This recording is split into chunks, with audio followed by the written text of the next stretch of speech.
Benjamin Castle are Americans. Watching the footy. Liam Ryan saying, kick it my way, I want to jump over the pack, and here he comes! Ryan! This is Buddy Franklin! This is the greatest showman! Got the handball off to Myers. Myers looking for the lead of Stengel. Gee, they're good. Gee, they're sharp. Razzle dazzle Rioli. Oh, who else? McDonald! From inside the centre square. Boys kick the goal. Boys kick the goal. From inside the centre. Foul. I can't believe that.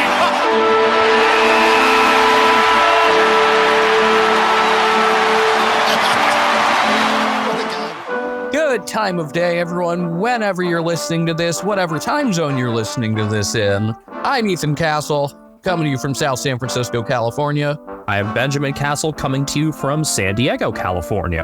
And welcome to episode 210 of Americans Watching the Footy. We've got a couple orders of business. First off, we are going to do a little postmortem and bury the teams who were just eliminated over the past weekend. Then we're going to preview the two preliminary finals, or as we would call them, semifinals. So, yeah, do we have any other news or things to get to first, or are we just gonna dig in here? I feel like we talked a good bit about trade stuff last time. Jack McRae has officially requested St Kilda. I do want to note that first game he'll have for the Saints will be his 250th. So maybe now's the time to break the Melbourne versus Bulldogs streak in round one. I've heard Geelong is a possible landing spot for Jack Martin. I don't know how he'd really fit in there if you're looking on the smaller end, like playing opposite Stengel. I mean, I guess as a depth guy, probably someone you would ask to play like ideally 8 to 10 games. I don't know. That one seems weird. I understand why McRae wouldn't be as interested. Like going to the Saints would probably lock him in to play just about every game. Meanwhile, the lack of any information from Bailey Smith means that he's probably waiting for Geelong's season to end to put in a request. Hopefully that's not for a couple weeks, but yeah, that's encouraging, I think. Other things, Nick Haynes and Isaac Cumming both leaving the Giants to explore unrestricted free agency. Cummings looking at South Australia, Haynes probably Carlton, which I think was known for a couple weeks. Cumming has I think similar offers from both 4-year deals. That seems right. Now, he is from Broken Hill. So that's where Taylor Walker's from, Ben. Yeah. And also, I'm thinking nothing on Jack Lukosius yet, and he's obviously looking to go home. I wonder, honestly, if the concussion concerns around Todd Marshall make Port a more willing trade partner for the Suns. A lot to be sorted out in some exit meetings over the next couple weeks. We are not going to be trade radio. We will have Ethan going dark for the final few days of trade period. We know that. Yeah, and I'm going to try to be better at it than last year. I mean, it would be really annoying not knowing about a Bailey Smith thing, but I'm going to try to hide from that at least. Well, hopefully you're just better about not using certain accounts and you don't get spoiled the biggest news of all, like Dan Houston to North. I mean, as of now, the expectation is Dan Houston to Carlton. I think North would be the funniest outcome. It would be funny. Why? But why would it be the funniest? Just the funniest reasonable outcome. Okay, because I was going to say, I mean, the funniest would just be him going across town. You think a 27-year-old would be one to go to one of the top flag candidates. All of a sudden, North comes in with a big offer.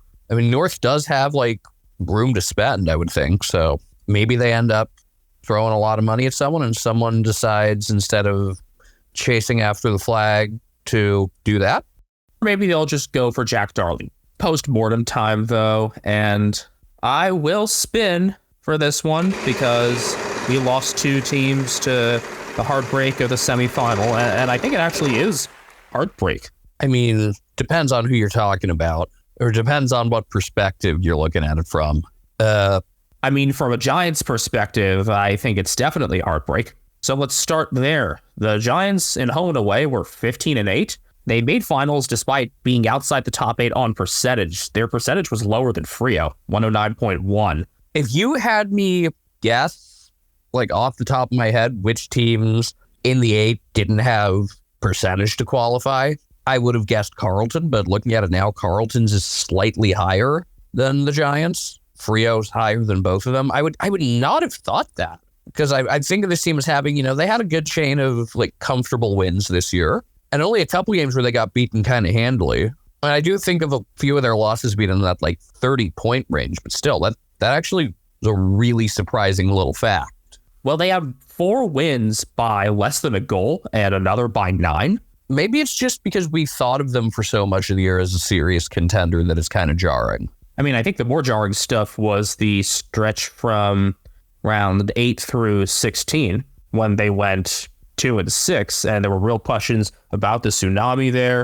It was punctuated by 2 derby losses. 2 derby losses where people thought Errol Golden was amazing because he had a lot of touches, when I went back through it and I thought James Rowbottom was the real star of those games.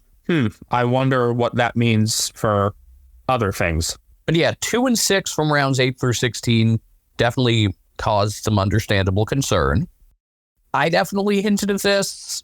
You might have as well, that maybe they were a little over-reliant on Lachie Whitfield, because it seemed like at times they were trying to kind of build the whole ship out of him when, he gets you good possession numbers out of the back, but I didn't think most of the time his delivery moving further forward was anything great. I did love later in the year, I think it was the Frio game, round 23, where he really put himself into the middle and got into contests, and I thought that was awesome. I think that started round 22 once he'd been stepped on against Brisbane, and that is a literal stepping on. And then it persisted through round 23, then went away. Now, round 24 in Ballarat, they didn't kick with the wind as well, and they left out a couple of guys with some injury management stuff there, namely Daniels and Bedford, who remain 2 of their most dynamic and important players this year, in different roles from last year, though. Daniels had much more midfield time, a lot more setup kicks, and Bedford emerged as the Giants' best attacking option. Now, that worked, even as this team, I guess, finished on a 3-game losing streak. Yeah, Toby Bedford emerging as maybe the best tagger was definitely one of the more fun little subplots this year. Jake Riccardi getting hurt didn't help. He had really made himself viable as the second ruck option, plus one of the more strong forwards in a year where Toby Green struggled a bit. Obviously up front they had, the Coleman winner. That was kind of nice. After years of expecting Charlie Curnow to win it, this was refreshing, especially because Jesse Hogan didn't seem like as much of a free kick merchant. He was just a really impactful mark, not just in the forward 50, but all over the ground, and it just made for a fun watch. Yes, people make something about Hogan being the first player to win both the Rising Star and the Coleman, but just the fact that he even won the Coleman on his 3rd team after battling cancer, after having so much questions over his career. The fast start was there, but it was the next few years where a lot of things fell apart. His stint back home didn't work well. Amazing what he's done with the Giants, and these past 2 years, it's been pretty elite stuff. And thinking about Riccardi, by the way, what are your thoughts on Lachie Keefe being in the lineup as a real second ruck? Because that did coincide with a bit of a Kieran Briggs injury, and he did have his impactful moments. I'm just not sure how you navigate Keefe and Riccardi long term, because it does feel like at times they're mutually exclusive. It's tough. It's tough for me to figure out, because I actually thought Keefe played his role just fine. But as a forward, you definitely prefer to have Riccardi. But I don't think it should as much be a knock on Keefe. Because again, I thought Keefe himself actually, he did a good job. I guess it would be appropriate to talk about things that weren't so good this year, like Stephen Canelio playing through some injuries and just not being a really dominant midfield force. And then Tom Green, a lot of the games where he would rack up 30-plus touches, his efficiency was really low, and that kind of met the eye test. There were a couple games towards the end of the year where I thought he was still even if he wasn't the smoothest, cleanest player, he was still driving the flow of things. But there were also a pretty large chunk of games where it just seemed like he was playing without a ton of direction in what he was doing. It was something we saw a bit with Jack Viney as well, honestly, when he had that steadier time in the middle. You're getting the touches, you're getting the clearances, you're not getting the efficiency. And that seems a bit weird with the mix you have around you, because if you could be more efficient with the rest of the midfield that's there, the acceleration that they can put into half forward, then this team could go even further than they almost did. And I loved how they're rotating the smalls around, rotating certain ones into the middle. We talked about Daniels at Bedford. Obi Green can still get some center time, and he remains himself. And because he was fresh from his ACL injury, Darcy Jones in his helmet added to everything else that the other smalls could do, and then some. Instant icon. He was really good, and we saw moments from some of the other forwards. I thought they were a little bit too committed to maybe playing Toby McMullen down the stretch. Harvey Thomas started the year well, faded towards the end. Still super excited about what he can provide down the road. But Darcy Jones, of all of those forwards, was definitely the biggest positive from the younger group. You know, thinking about who is set to depart from this team, Cumming and Haynes, you realize that with the depth that they showed this year, especially on the younger side of things, that shouldn't be that big of a loss. Yes, they contributed a lot over the prior years, but not as much this year between injury and just guys being selected over them. And it just makes you think about the guys that have stepped up over the full oval, like Finn Callahan maturing and getting some more inside time, and James Peatling being able to play pretty much everywhere. Looks like he is in line for a 3-year extension. So unless there's a significant change there, Peatling will stay with the Orange team. And that's one that really couldn't get away. It's really funny that we were talking at the start of the year about, like, why is Peatling not getting opportunities? And then he got in the team, and then he was good, and then they dropped him abruptly and played poorly, and then he got back in. And this was another one where, like, maybe I'm just underthinking this, but we seem to know something that the team didn't. Came off a few key performances in prior years and some really active ones in the first half. Like, I thought he was one of their better players in the first Derby loss, and then he was out the next 2 weeks. Yeah, that was one that I remember at the time, like, when they dropped him. It was like, wait, what? It was like a very Bulldogs move, dropping a guy who definitely wasn't a problem. And we saw that with the Bulldogs and Riley Garcia on multiple occasions, among others.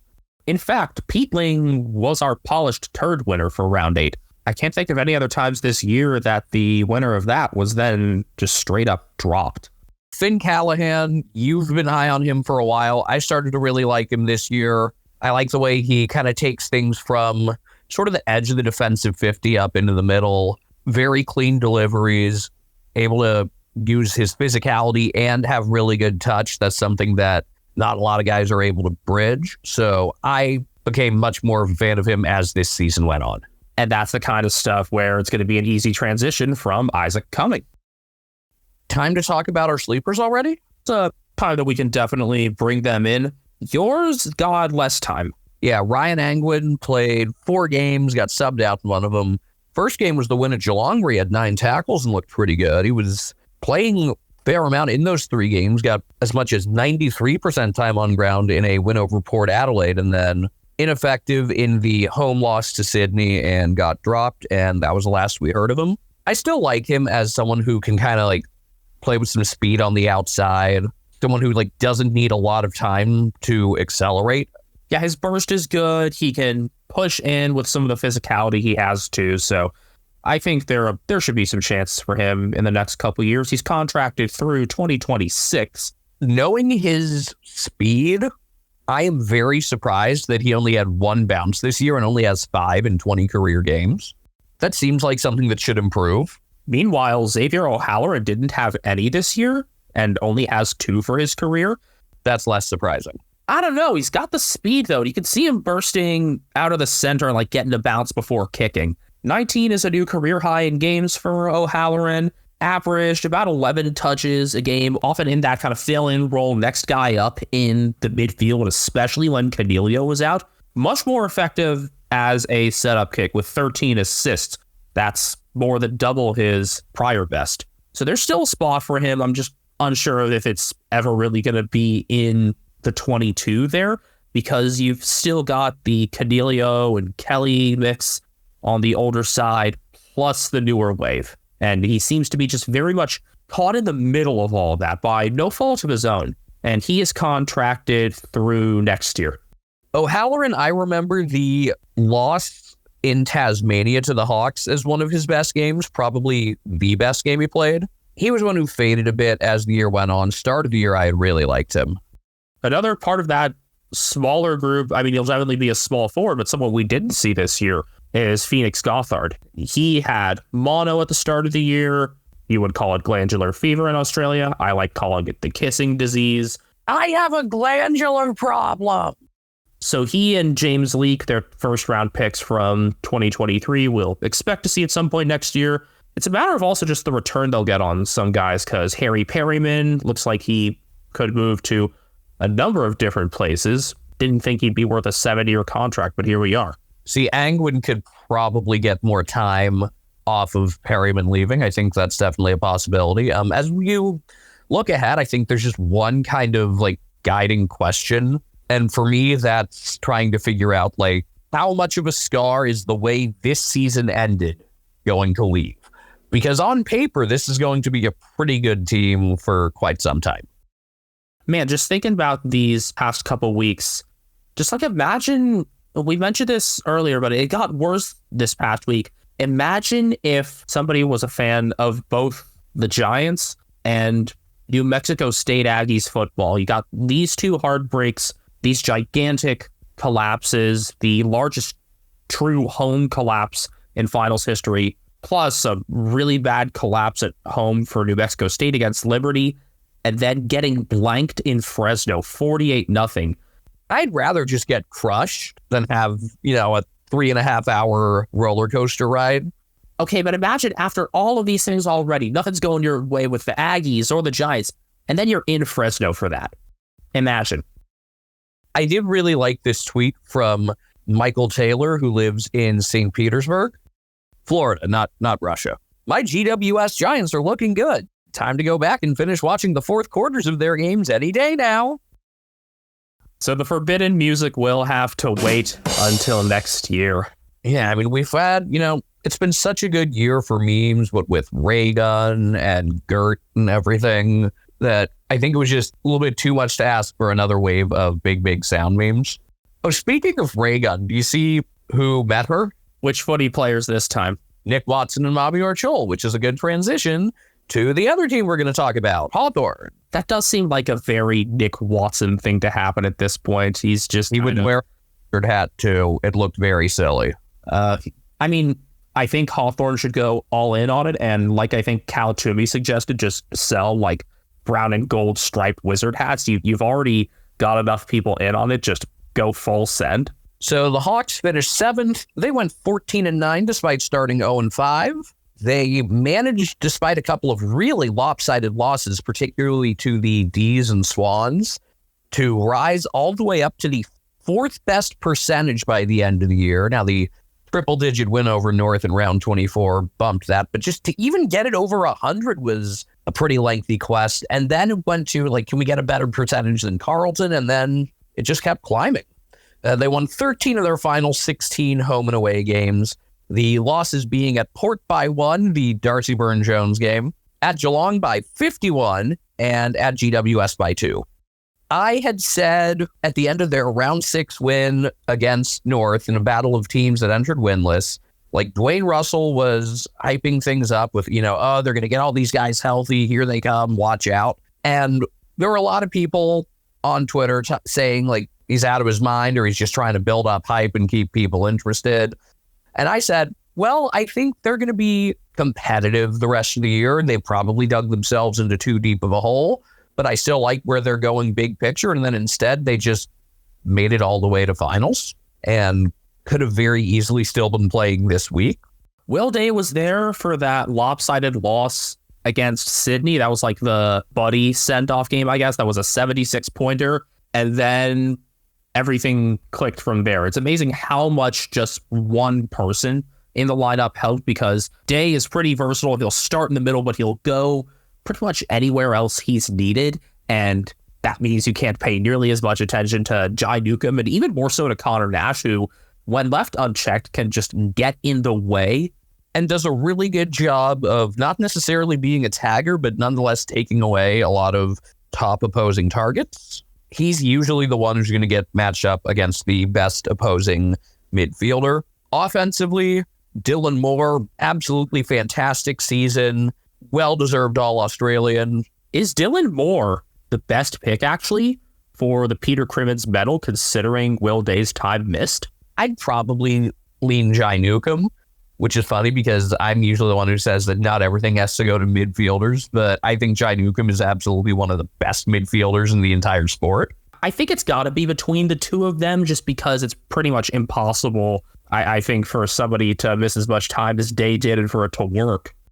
We'd have to look and try to calculate votes from the games they lost, especially, in order to make that work. And I don't think we need to do any more voting stuff. We kind of did a lot of voting this year, and we are still doing some voting with, trying to come up with our own Gary Ayers votes. But yeah, Dylan Moore was excellent. And as good as Day was when he was out there, I think if you're looking at who was Hawthorn's best player for the year, it's between Newcomb and Moore.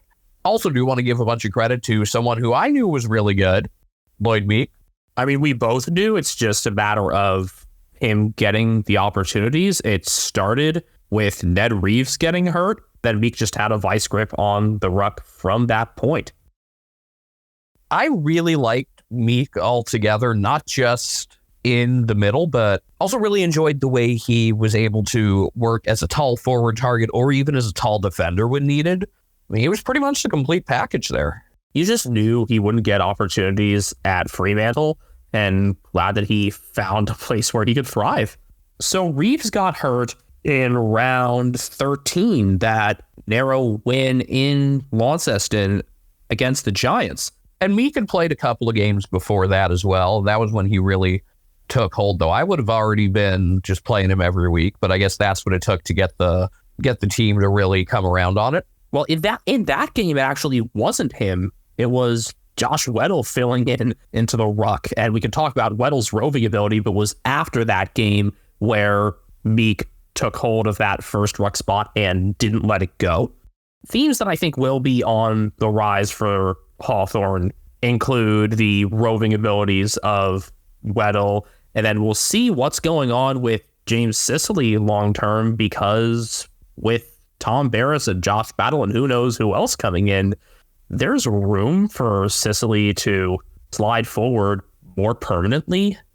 We labeled Hawthorn, everybody labeled Hawthorn as one of the big winners in the trade market last October, and yeah, that held through this year. Jack Dunstan was brought back and brought some experience into the forward group, not always the best player in there, but definitely served as a mentor figure for some of the others there. There were games when he got subbed out, usually for Luke Bruce, where he had been super ineffective. And there were games when he was like, yeah, I'm in my mid-30s and I'm still really good. Meanwhile, Bobby Archol got and stayed into more games. 37 goals is his second best career tally. Said it about Bobby Orr before. We'll say it again. When he really exerts effort throughout the entire game, instead of just waiting for the ball to come his way, he is really, really good. And then Jack Ginnivan is Jack Ginnivan, and you got that small forward combo now of him and Watson, which just seems borderline unfair, even though they acquired it all by legitimate means. Talked about Watson the other day, the TLDR version. He started to learn how to actually kick goals, and that's terrifying because he's a very smooth player, especially at ground level. I really like Cal Sherdeer, as I alluded to earlier, or as I alluded to throughout the season. Did a really good job of, even if he wasn't marking, impacting forward 50 contests and just like making life difficult for opposing talls. And a lot of times it would be, he wouldn't mark, but he would be able to like knock something down to one of the small forwards.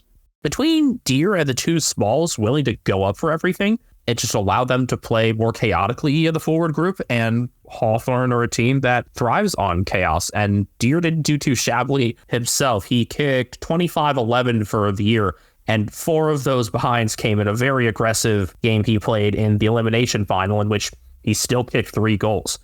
You know what annoyed me? I'd like to see an actual better definition of what hawk ball is if people are going to keep saying it. Like, I don't think we have a definition of it yet. Kind of like, I looked up what the heck is baseball, and there's really no good definition of it at all.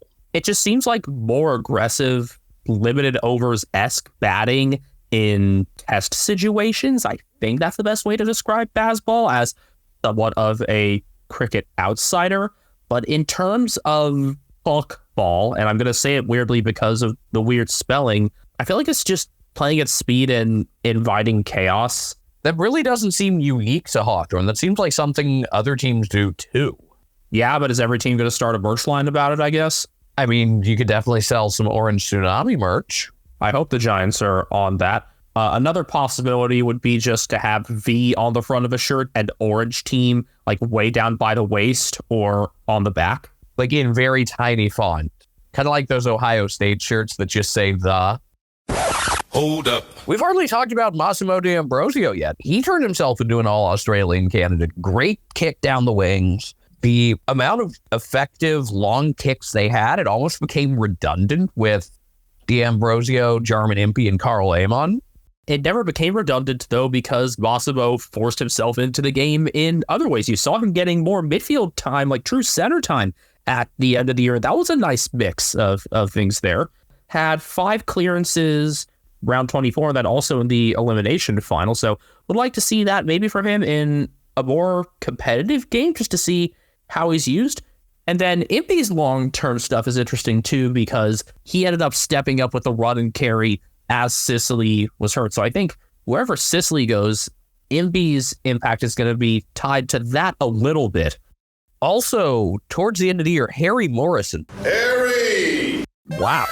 Laid in against, I believe it was Carlton, and then had 20 disposals that day, and just became like a significant member of this team after being kind of one of those fringe guys all year, to the point where, you know, it may be tough moving ahead for him to get games because this is going to be a pretty crowded list. But if you were to project Hawthorne's round 1 or opening round team for 2025, you would probably have to put him in that. Would that still be at the expense of Chankworth Jaff?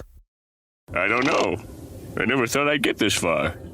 The other thing heading into next year, they should be getting both Tom Barris and Josh Battle. See, I think Battle is super redundant because I see him more as a mover than, you know, an intercept defender. Barris totally makes sense. Again, if Sicily goes forward, then you've got more room for Battle. But yeah, it doesn't seem too crazy for me. And I'm just not sure what Hawthorne are going to be able to bargain with in particular, because they don't have as much draft stock this year. So they're going to be, I think they might just have to bargain some more future picks then. They've got their top pick, which currently sits at 13. It will be bumped down a couple. Then they have Collingwood's 2nd and 3rd, and then a couple late ones.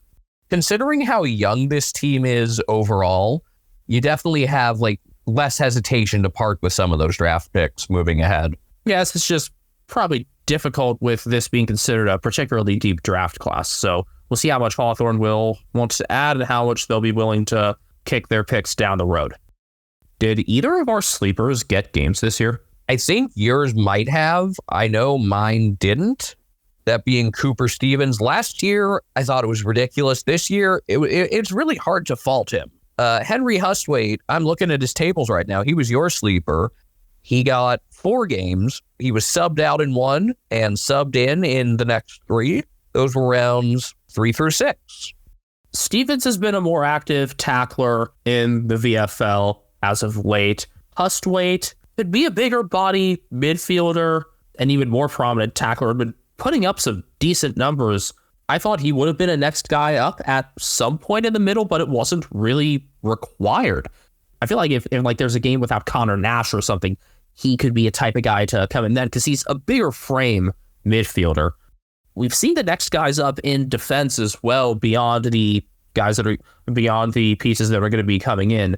Jai Sarong playing a couple, as well as Ethan Phillips getting 1 game actually against Port in that heartbreaker in round 10. So they've still got some more young pieces coming, which is kind of terrifying. I am convinced that Cooper Stevens is a good enough player and will get his opportunity somewhere. eventually. It just might not be at Hawthorn by no fault of his own with how good this midfield group is now.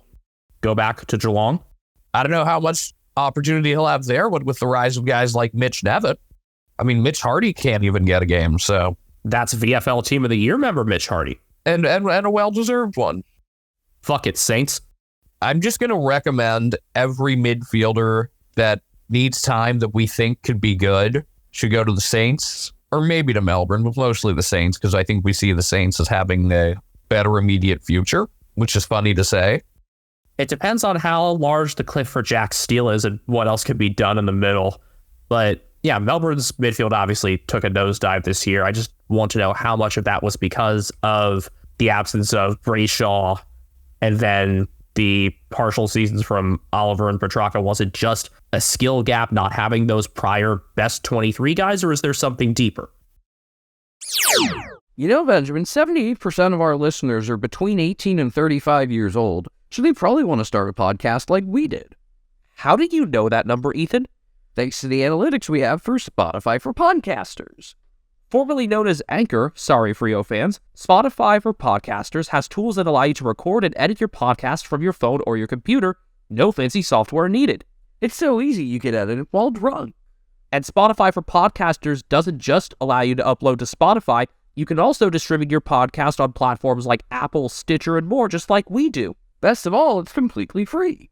Not only is it free, you can even make money from listener support or ad revenue. Hint, hint. Download the Spotify for Podcasters app or go to podcasters.spotify.com to get started today. Americans Footy is the place to go to follow all of our thoughts all the time because we're already in your head. That's our handle on a bunch of different websites, Twitter, Instagram, YouTube. Our individual handles, Benjamin HK01 for me. Castle Media for me. Brian Harambe is on Instagram at catnamedbrian. And where is the executive producer presently? On the bed, giving himself a bath. I thought he'd be like peeking above the head of the bed or something. No, that's an upstairs thing. It is funny seeing the cat act like a little periscope. We're now on to the prelim preview part of the proceedings. This is the Final Four. Good thing there's no post-playoff sportsmanship game. I think a bronze medal match would be pretty funny.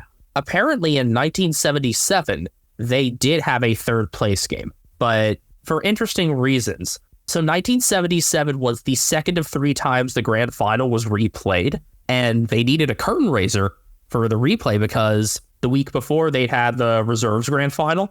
So for the replay, they had Hawthorn and Richmond playing a third place challenge match.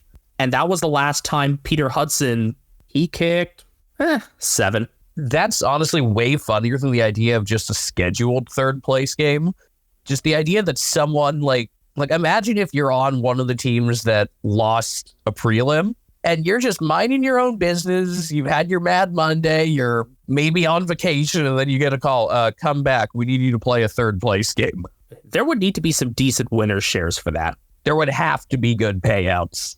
Can you imagine that trying to pull that today? Or who decided like we have to have a game before the grand final? Why not just have the grand final replay? This is like my new favorite dumb, inexplicable old footy thing. There's a lot of funny, dumb, old, inexplicable footy stuff, and that is way up at the top among like the funniest. Well, apparently it used to be the tradition. I'm finding this out now that they would have the under-19s and reserves grand finals before the big one. That sounds especially great on a day rain. Do we know fields really held up well in rain, especially during that time? Well, there could be some rain in store for Friday night in Melbourne, so we'll see how it persists beyond that. Looking at the longer forecast, please don't have any on Grand Final Day. Well, actually, no. If you're a Geelong fan, you would actually want that. Because this team's been good in wet weather? Particularly Tyson Stengel. Yeah, weather probably not going to impact anything in Victoria this week.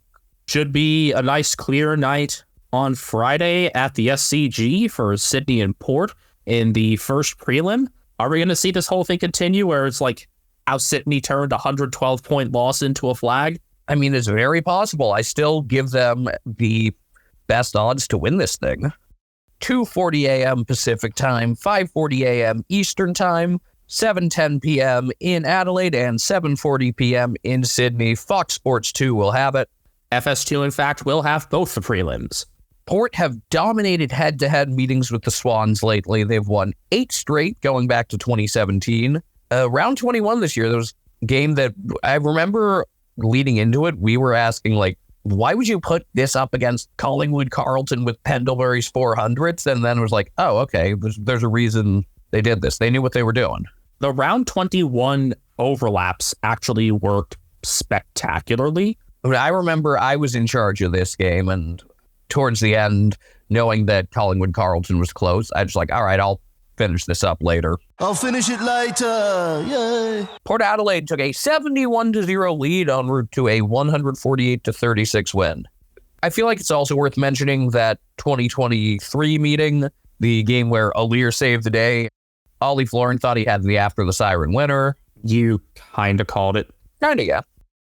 I will note, in that game in round 21, the Swans were without Dane Rampy and Lewis Melican in the back. Rare to have both of them out at the same time, but that definitely didn't help. They also didn't have Braden Campbell for that game, and he was indispensable as the sub 2 weeks ago. I think you should just keep him as the sub, knowing what he can do as a fresh legs guy in the second half. Though with Callum Mills out of the picture because of his hamstring, that complicates things. Well, first off, who gets in to replace Mills? Would seem probably one of Taylor Adams or Robbie Fox. And I'd rather start with him, and if things don't work, sub him off for someone like Campbell than vice versa. Adams was in a tough spot this year, especially going into this finals run where it was like, you did nothing wrong, but someone's got to be taken out because we got to get McInerney in there and got to get Papley in there. And it was just like, sorry, man, you like him and Caden Cleary, both really tough to miss out. Yeah, they've got something with Cleary, their academy graduate who did everything he could to stay in, but just Tom Papley will obviously get time over him.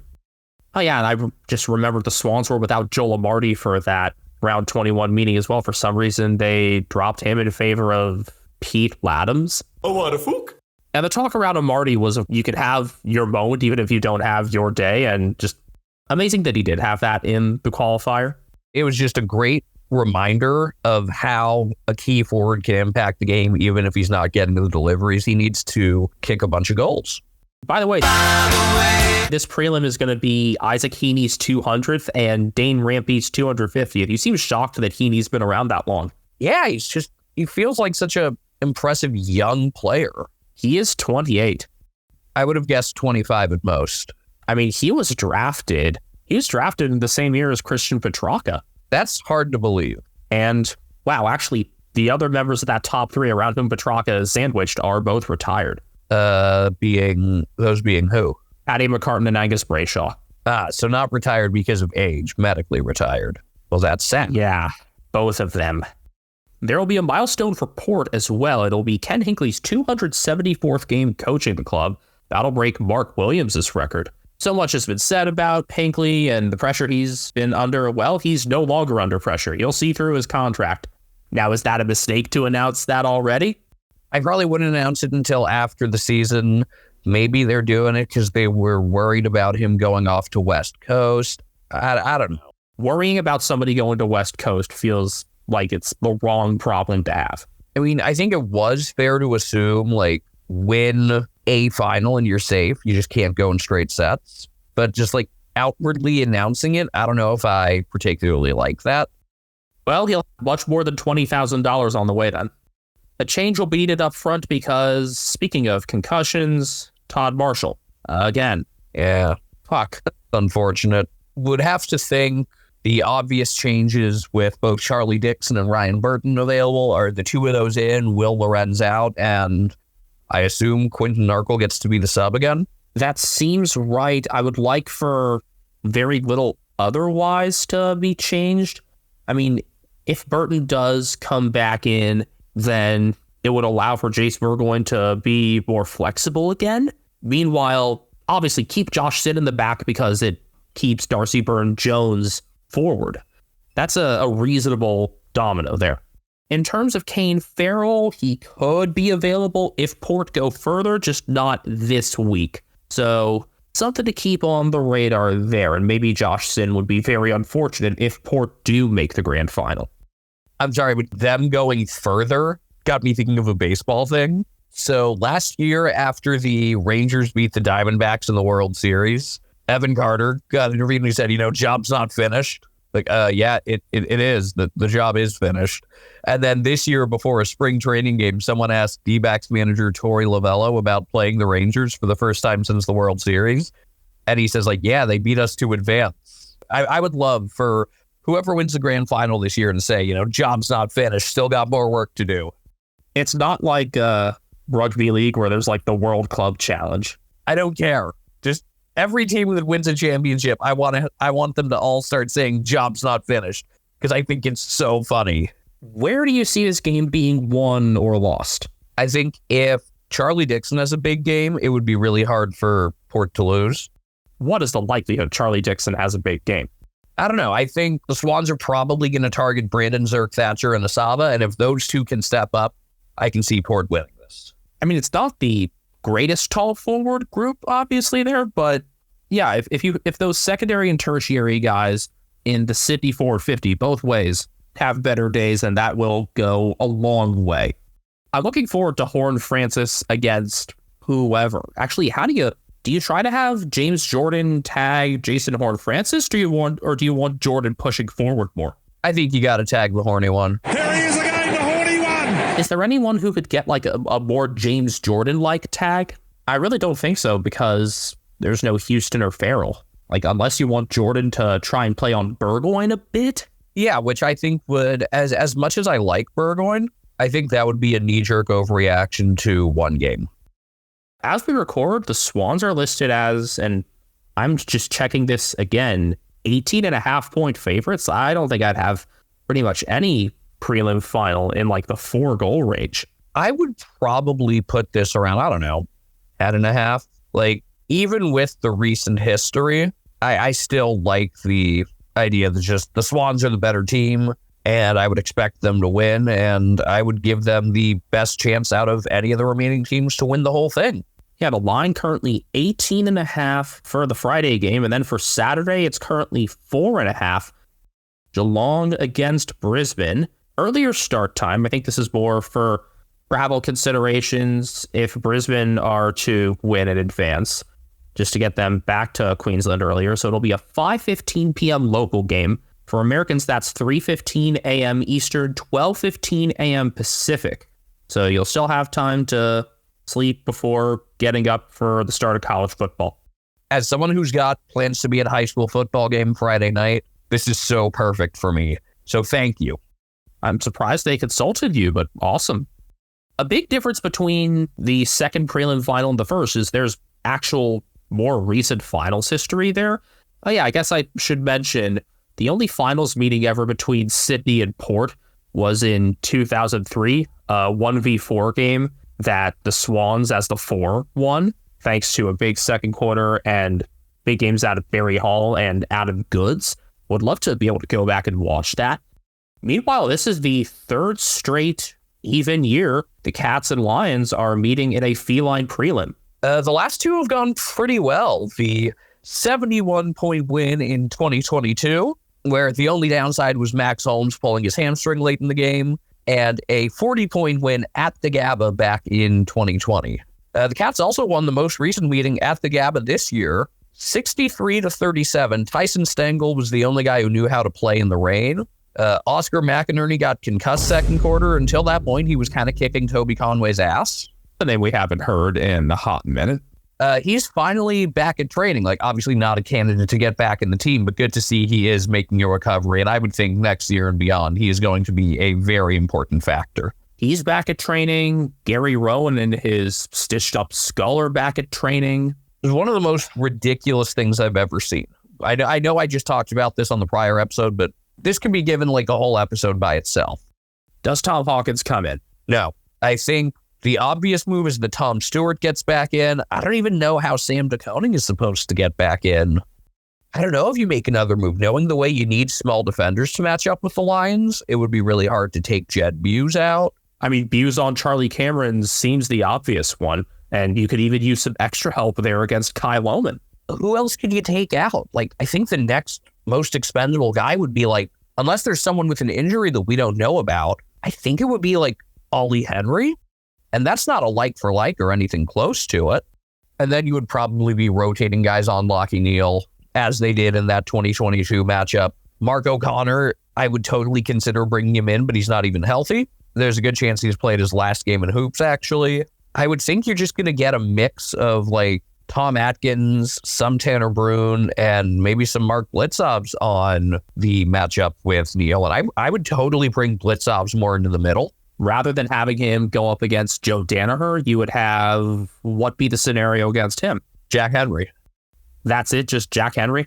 Yeah, and then, maybe you throw Stewart in there on occasion if needed. And if things start to look bad, then you could throw Blitzovs back there. But I think the first priority for Blitzovs should be in the middle. I mean, I like that thought, considering how you probably need to rotate on Neal and honestly also Ashcroft, not to mention everything else in there, but it was Ashcroft in the middle that turned around the game for Brisbane in the semifinal, and it was such an obvious move.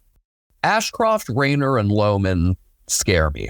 I'm one who was really on Lohman these first 2 years, saying, just wait, he'll earn his keep.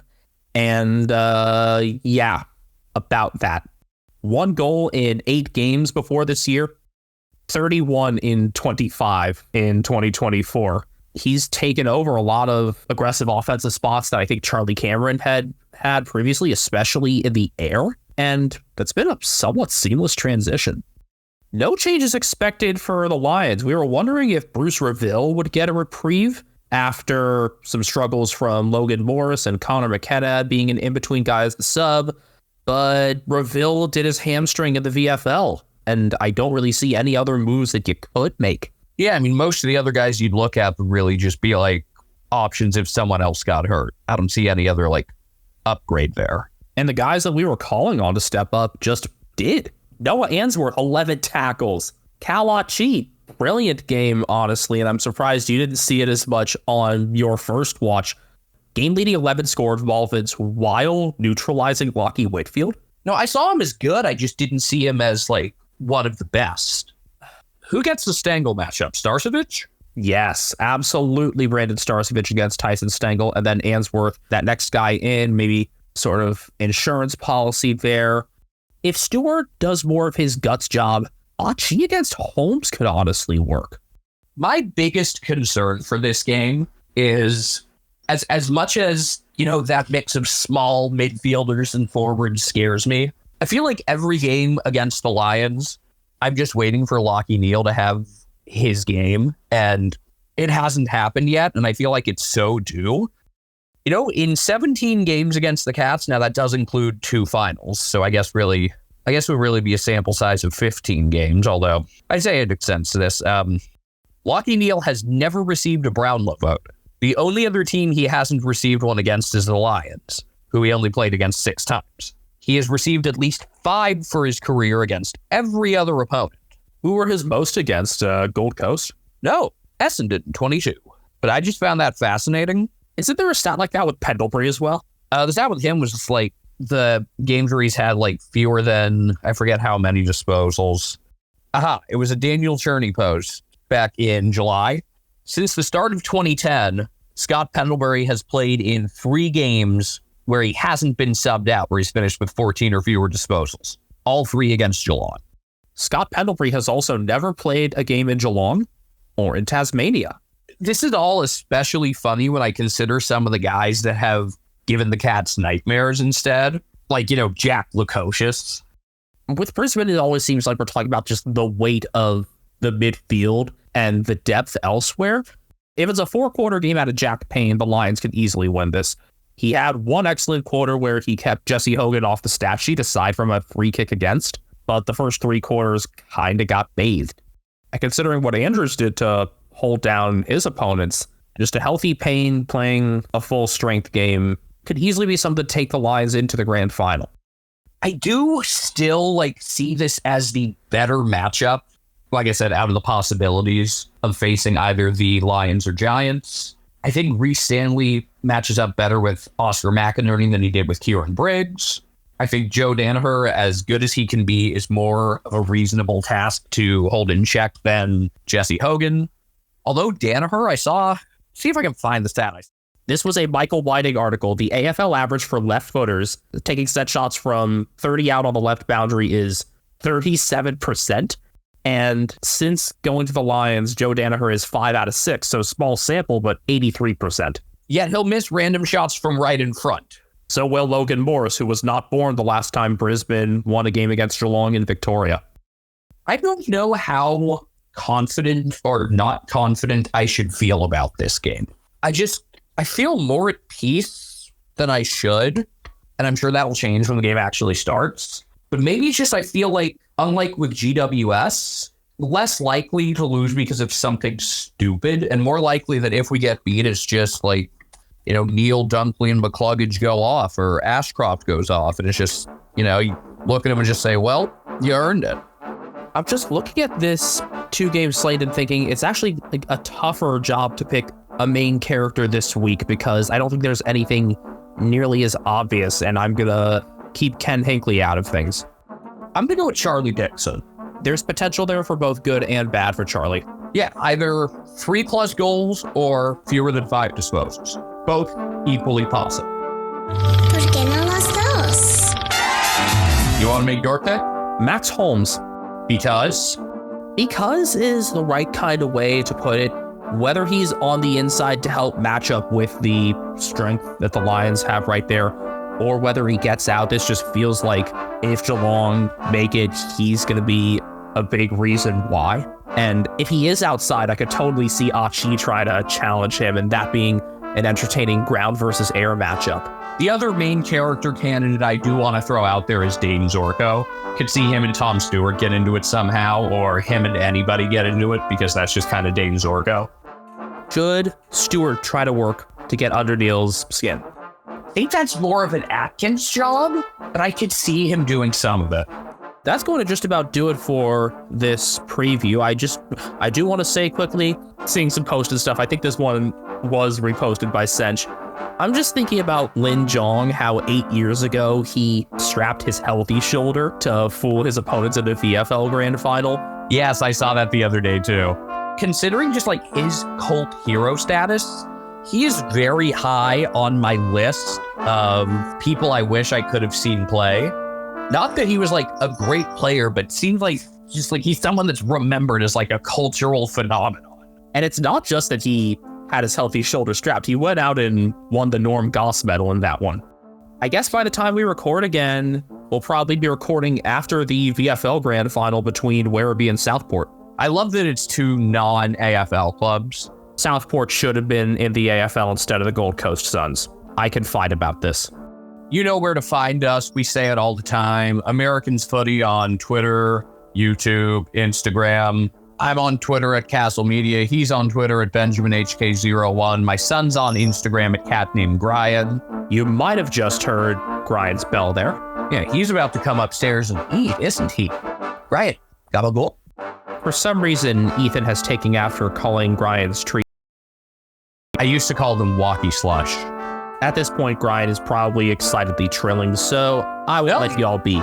He's licking his lips. He totally knows. All right, I'll let y'all be. Good time of day.